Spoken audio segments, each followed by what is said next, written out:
بسم اللہ الرحمن الرحیم۔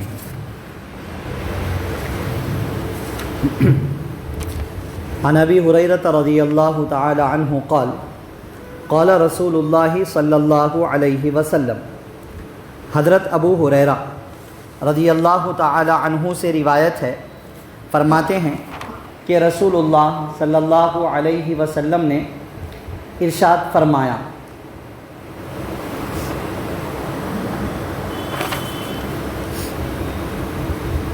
اذا استيقظ احدكم من نومه، کہ جب تم میں سے کوئی اپنی نیند سے جاگے، فلا یغمس یدہ فی الاناء حتی یغسلها ثلاثا، تو وہ اپنے ہاتھ کو برتن میں نہ ڈالے یہاں تک کہ وہ اس کو 3 مرتبہ دھو لے، فإنہ لا یدری این باتت یدہ، کیونکہ اسے نہیں پتہ ہے کہ اس کے ہاتھ نے رات کہاں گزاری ہے۔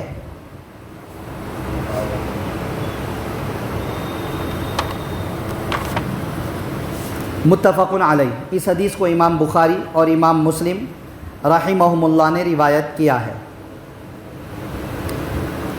آج کے درس حدیث میں یہ ایک حدیث پڑھی گئی ہے۔ اس حدیث میں ایک اہم بات یہ بتلائی گئی ہے کہ جب کوئی شخص نیند سے بیدار ہو تو پہلے اپنے ہاتھوں کو دھوئے، بعد میں ہاتھ برتن میں ڈالے۔ گزشتہ مسواک کے مسائل بتلائے گئے تھے، اور اس سے پہلے پاکی کے احکام و مسائل کی چونکہ سیریز چل رہی ہے تو اس کے ضمن میں وضو کرنے کا طریقہ وغیرہ ذکر کیا گیا تھا۔ ابھی وضو سے متعلق کچھ اور ضروری مسائل ہیں جو اس سے پہلے کے باب میں نہیں آئے ہیں، تو ویسے کچھ ضروری مسائل یہاں سے کچھ دنوں تک ذکر کیے جائیں گے انشاءاللہ تعالی احادیث کی روشنی میں۔ تو آج ایک بات یہ بتلائی گئی ہے کہ جب بھی کوئی شخص نیند سے بیدار ہوتا ہے اور اس کو وضو وغیرہ کرنا ہے تو وہ سیدھا اپنا ہاتھ برتن کے اندر نہ ڈال دے۔ کیونکہ نہیں پتہ کہ اس کے ہاتھ نے رات کہاں گزاری ہے۔ مانے آدمی نیند میں چونکہ غفلت میں ہوتا ہے، غفلت کی حالت میں ہوتا ہے، اس کو اپنے آپ کی کچھ خبر ہی نہیں ہوتی ہے۔ ایسے میں عین ممکن ہے کہ رات میں اس نے کھجایا ہو، ادھر ادھر پیشاب وغیرہ کی جگہ پر کھجایا ہو، یا ایسا بھی ہو سکتا ہے کہ کسی کو ایک آدھ قطرہ پیشاب بھی نکلا ہوگا، پھر وہ ہاتھ ادھر کھجانے کی حالت میں پیشاب کے وہ قطرے اس کے ہاتھ کو لگ گئے ہوں گے، پھر وہ اس کے بعد برتن میں ہاتھ ڈال دے گا تو ہاتھ پر چونکہ ناپاکی تھی تو وہ پانی بھی ناپاک ہو جائے گا۔ اس طرح پانی کے ناپاک ہونے کا اندیشہ ہے، یا ہاتھ کو ناپاکی لگی نہیں لگی بات کی بات ہے، لیکن آدمی خود یہ سوچنے لگے گا پتہ نہیں میرے ہاتھ کو کوئی ناپاکی لگ گئی ہوگی، پتہ نہیں کس حالت میں رات میں نے گزاری ہوگی، ہاتھ بھی کہاں گیا ہوگا، میں اب ایسے ہی ہاتھ ڈال دیا میں اتفاق سے، وہ پانی پاک ہے کہ ناپاک ہے کہ، اس طرح بندہ شکوک شبہات کا بھی شکار ہو جائے گا۔ تو اس لیے کہا سب سے پہلے اپنے ہاتھ دھو لو، 3 مرتبہ ہاتھوں کو دھو لو، اس کے بعد اگر ضرورت پڑے ہاتھ پانی میں ڈالنے کی تو پھر اس کے بعد ہاتھ پانی کے اندر ڈالو، پھر اس کے بعد وضو وغیرہ جو بھی ترتیب ہے تمہاری اپنی ترتیب کو آگے بڑھاؤ۔ یہ بات بتلائی گئی ہے۔ اب یہاں پر 1-2 باتیں یہ سمجھنی ہے کہ آپ صلی اللہ علیہ وسلم نے حدیث میں فرمایا جب تم میں سے کوئی نیند سے جاگے تو پہلے اپنے ہاتھ دھوئے، بعد میں برتن میں ہاتھ ڈالے۔ مطلب اگر کوئی شخص نیند سے نہیں جاگا ہے، وہ ویسے ہی جاگا ہوا ہی تھا پہلے سے، اور اس کا ارادہ ہوا وضو کرنے کا، تو کیا وہ سیدھا ہاتھ ڈال دے جا کے؟ حدیث سے بظاہر جو بات سمجھ میں آ رہی ہے، نیند سے جاگے تو ہاتھ برتن میں نہ ڈالے، پہلے دھو لے۔ اور اگر کوئی نیند سے نہیں جاگا، پہلے سے جاگا ہوا تھا اور وضو کرنے کا ارادہ ہے، تو کیا سیدھے ہاتھ ڈال دے سکتا ہے؟ تمام علماء کرام فرماتے ہیں یہاں پر ویسی بات مراد نہیں ہے۔ نیند کا ذکر صرف اس لیے کیے ہیں کیونکہ نیند سے جاگنے کی حالت میں وہ اندیشے ہوتے ہیں، اس لیے اس کو اسپیشلی ذکر کیا۔ باقی یہ سنت تو ہر کسی کے لیے ہے۔ کوئی شخص پہلے سے جاگا ہوا تھا، وہ وضو بنا رہا ہے، پہلے اپنے ہاتھوں کو گٹوں تک 3 مرتبہ دھوئے گا، بعد میں پھر وہ بکیٹ وغیرہ میں ہاتھ ڈال کے پانی لے کے پورا وضو کرے گا۔ اور اگر کوئی نیند سے جاگا تھا تو اس کے لیے بھی یہی حکم ہے۔ تو وضو سے پہلے دونوں ہاتھوں کو 3 مرتبہ گٹوں تک دھو لینے کا جو حکم ہے یہ سب کے لیے سنت ہے، یہ سب کے لیے سنت ہے۔ جو جاگ رہا تھا پہلے سے اس کے لیے بھی ہے، یا جو نیند سے بیدار ہوا اس کے لیے بھی یہ حکم ہے۔ اب اسپیشلی نیند کا ذکر اس لیے کیے ہیں کیونکہ اس میں وہ اندیشے ہوتے ہیں، اس لیے وہ بات بتلائی گئی ہے۔ ایک بات یہ سمجھیے، ٹھیک ہے۔ دوسری چیز یہاں بتلایا کہ پہلے دونوں ہاتھوں کو گٹوں تک دھو لو، اس کے بعد بالٹی میں وغیرہ میں ہاتھ ڈالو۔ تو یہ تب ہے جب ہمیں بالٹی سے پانی لینے کی ضرورت پڑ رہی ہے، بات سمجھ رہے نا؟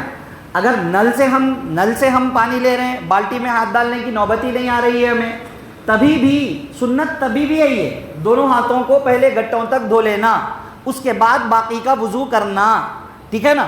بالٹی میں ہاتھ نہیں ڈالنا ہے، نل سے دھو رہے ہیں یا الگ سے لوٹے میں لے کے لوٹے سے ڈال رہے ہیں، یا وضو کا لوٹا ہی ہم نے ایسا بنایا ہوا ہے کہ اس کو پکڑنے کی حالت میں ہماری انگلی بھی پانی کے اندر نہیں لگتی ہے، کسی بھی صورت میں یہ سنت ہے وضو کرنے سے پہلے دونوں ہاتھوں کو گٹوں تک 3 مرتبہ دھونا ہے، اس کے بعد پورا وضو کرنا ہے۔ 2 باتیں ہو گئیں۔ تیسری چیز، کوئی شخص نیند سے بیدار تو ہوا، ابھی اس کو وضو نہیں کرنا ہے، اس کو ابھی نماز نہیں پڑھنا ہے، تھوڑی دیر پہلے بیدار ہو گیا، اس کو خالی تھوڑی دیر بیٹھے رہنا ہے، یا یہ ہے کہ بہت دیر سے بیدار ہوا، ابھی وہ اس کو نماز وغیرہ چھوٹ گئی اس کی، بعد میں نماز پڑھنے کا ارادہ ہے۔ حالانکہ بہتر تو یہ ہے کہ اگر صبح کے وقت میں اگر کسی کو دیر ہو جائے اور اس کی جماعت فرض نماز چھوٹ گئی تو جاگنے کے بعد سب سے پہلا کام ہمیں وضو کر کے نماز ہی پڑھنا ہے۔ لیکن اگر کسی شخص کا ارادہ یہ ہے کہ بھائی ابھی آفس کا ٹائم ہے، جلدی جا رہا ہوں، آفس میں جا کے پڑھ لیتا ہوں میں، وہ ارادہ ہے اس کا، ابھی نماز پڑھنے کا ارادہ نہیں ہے اس کا، ایک یہ، یا پھر کوئی شخص دوپہر کے وقت میں کبھی ایک آدھے گھنٹے کے لیے سویا، 1 گھنٹے کے لیے سویا، جاگنے کے بعد کوئی نماز کا ٹائم نہیں ہے، کوئی قرآن کی تلاوت کا ٹائم نہیں ہے، ابھی اس کو وضو بھی نہیں کرنا ہے، تو کیا وہ ہاتھ نہ دھوئے؟ بات سمجھ رہے نا؟ وضو کرنا ہے تو یہ ہاتھ دھونا ہے یا ایسے بھی ہاتھ دھونا ہے؟ تو یہ بھی بات ذہن میں رکھیے، اگر کسی شخص کا وضو کا ارادہ ہو تب بھی اس کے لیے دونوں ہاتھوں کو 3 مرتبہ گٹوں تک دھونا سنت ہے، اور اگر کسی شخص کا ابھی وضو کا ارادہ نہیں ہے، صرف وہ نیند سے بیدار ہوا ہے، تب بھی اس کو اپنے دونوں ہاتھ پہلے گٹوں تک دھو لینا سنت ہے۔ نیند سے جاگنے کے بعد انسان کو سب سے پہلا کام دعا پڑھنا ہے، نیند سے جاگنے کی دعا پڑھنا ہے، الحمدللہ الذی احیانا بعدما اماتنا والیہ النشور۔ اس کے بعد دوسرا کام اس کو یہ کرنا ہے کہ اپنے دونوں ہاتھوں کو گٹوں تک دھو لے۔ پھر تیسرا کام سنت کے اہتمام کے لیے مسواک کرے، مسواک منہ کو صاف کرے اچھی طریقے سے۔ اب اس کے بعد وضو کا ارادہ ہے تو پورا وضو کرے، نماز پڑھنا ہے تو نماز پڑھے وغیرہ، پورے اعمال بعد میں انجام دے گا جو بھی انجام دینا ہے۔ مگر یہ اہم بات آج کے درس حدیث میں آئی ہے کہ اگر کوئی شخص وضو کرنا چاہتا ہے، نیند سے جاگے یا پہلے سے بیدار ہو، دونوں ہاتھوں کو گٹوں تک دھونا سنت ہے۔ نمبر 2، اگر کوئی شخص ڈائریکٹ بالٹی میں ہاتھ ڈال کے وضو کر رہا تب بھی، لوٹا یا نل سے وضو کر رہا تب بھی، دونوں ہاتھوں کو 3 مرتبہ گٹوں تک دھونا سنت ہے۔ نمبر 3، کوئی شخص نیند سے بیدار تو ہوا، ابھی وضو کرنا ہے یا نہیں کرنا ہے، تب بھی دونوں ہاتھوں کو گٹوں تک دھو لینا سنت ہے۔ پہلا کام ہے آدمی دونوں ہاتھوں کو گٹوں تک دھو لے۔ یہ چند اہم باتیں آج کے درس حدیث کے اندر ذکر کی گئی ہیں، اس کو ذہن میں رکھیں۔ اور بھی کچھ وضو سے متعلق ضروری مسائل انشاءاللہ ایک ایک کر کے آپ حضرات کے سامنے ذکر کیے جائیں گے۔